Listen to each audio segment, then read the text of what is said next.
Una notte difficile quella del sindaco di Badia Polesine, Giovanni Rossi, costretto a gestire il maltempo che si è abbattuto con ferocia sul suo comune. La stanchezza gliela si legge in volto. Si è scatenato l'inferno e nel giro di un paio d'ore sono scese 200 mm d'acqua, quell'acqua che di solito cade in 8 mesi.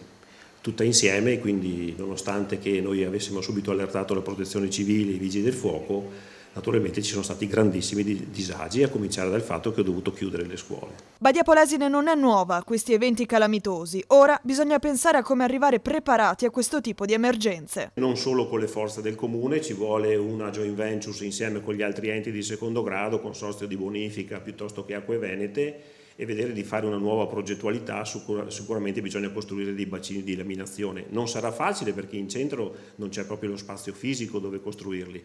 Naturalmente i costi saranno altissimi, ma prima o poi bisogna iniziare. Devo dire anche che c'è stata una cementificazione eccessiva. Naturalmente negli anni passati non c'erano le prescrizioni che ci sono adesso. Certamente adesso quando si costruiscono delle nuove residenzialità le attenzioni sono maggiori, ma noi paghiamo anche anni dove purtroppo c'è stata una cementificazione selvaggia. Se noi mettiamo anche che il clima è cambiato, perché non si può non dire che il clima è cambiato, queste bombe d'acqua purtroppo sono sempre più frequenti. Il sindaco ha poi voluto lanciare un messaggio ai suoi concittadini. Sono dispiaciuto, a me dispiace perché sono andato sotto acqua anch'io e ho anch'io tirato fuori acqua.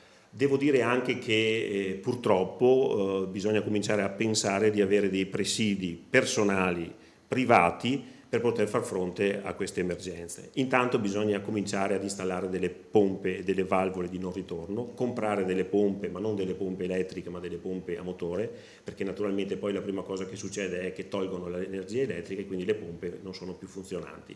Ci sono dei piccoli investimenti anche che ognuno di noi può fare ed è arrivato il momento di agire.